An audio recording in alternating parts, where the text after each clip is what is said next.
Hi, I'm Masato Matsuoka from Black Duck Software. First of all, I would like to say thank you very much for organizers to give such an opportunity. So, my talk should be in 10 minutes. So, let me start from self-introduction. Okay, I was a software developer a long time, over 10 years. Then I moved to the foreign companies. So it's about 6 companies I walked through recently. So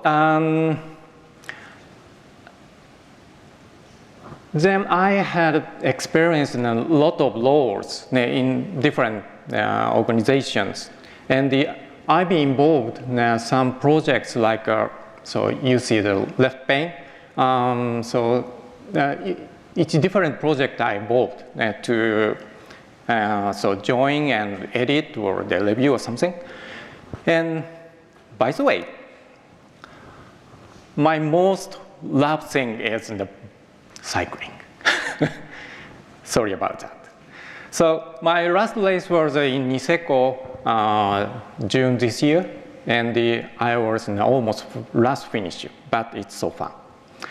Anyway, so many of them that don't know the security camp program. So this is organized by IPA and backed by the METI. So Mitsugi-san this morning had a talk about their SBOM strategy. So that organization under the Japanese government is to produce this program to educate future security experts. So, sorry, it's about only Japanese. Security camp program is designed for educating the students to becoming a future expert. But applicants have their own will to join the program. Some want to expand their community to find out someone special. And also, some have another hope to becoming famous, to make some money. I don't know. But so they have a variety of the background to join this program. And the camp is also teaching some very deep diving hacking technology kind of thing, but so some program is just giving a kind of the literacy, just it. So then many of the applicants and the attendees from the college and the universities, and the base knowledge and skills are very variety and different. And what am I teaching at this program? So at my program, agenda of my program. So I mentioned about I'm teaching the threat modeling and risk analysis. Now, however, do you believe it's enough to finish in 4 hours if you give some portion of the data to analyze something? So it's difficult and it's impossible.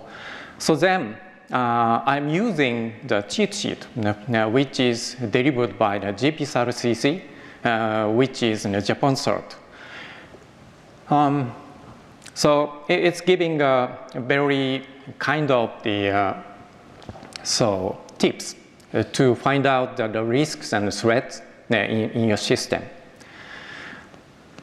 This year, my scenario at my class was the IoT system which they have to analyze is producing the products It's kind of a factory facility. And they have to improve and the security itself of that system. To make easier them to analyze the system, so then I used to use JPSAT-CC's cheat sheet.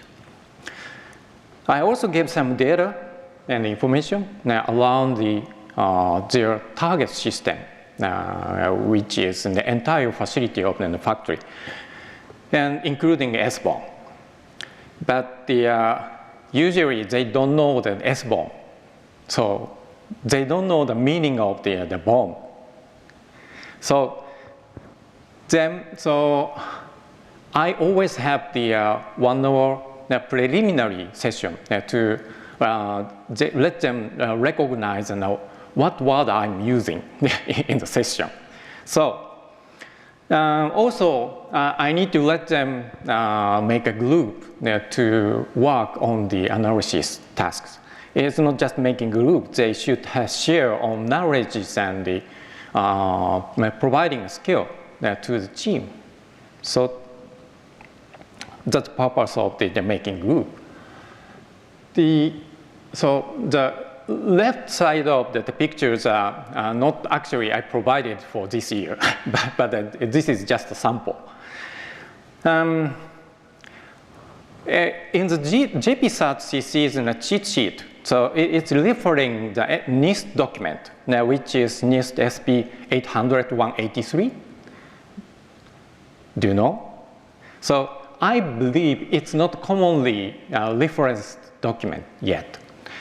But so that cheat sheet actually I've been involved to develop within the JPSAT-CC team. And the concept of the primitives in that document, it's very impressive. And so the primitives, the method is very easy to understand the architecture and the components inside the system. So it was in 2015 now we did that work. And also I provide a use case of the factory system for their analysis work because they need to understand the data flow. Then, so I involved this project since 2018, just before the COVID era. What I saw during that class from the 2018, 18, I'm sorry. Most of the students have no experience of the threat analysis and the risk analysis kind of thing. But the purpose of lecture, now I mentioned that the 4 hours is not good enough. So then I just let them understand the overview of the how to analyze the system itself with some tools. And this is almost finished. So what I saw at the lecture so far, so always they are confusing about the new word and new terms and new technologies. They are trying to find the answer, but it's not existing on the internet because of the material I gave them was there is no existing on the internet always. So then the camp, so it's a week-long camp. So I only have the half-day slot, but the it's about 45 lecturers, including myself. So gave each different type of the lectures to the newbies. Some students may have the experience. Actually, so one student last year, I saw he had some experience now of the analysis, but Usually no. For the reference, the student who attended last year, so he was developing his own system for his university researching project. And he used to use my method. So it's based on the JP South CC's cheat sheet. And he found unexpected failure in his system. So it's kind of Swiss cheese approach to find out some failure in the system. So I think it's actually good. So I'm going to finish. Have you had a chance to teach someone else in your organization or outside of the organization? You may have not just technical methods to teach.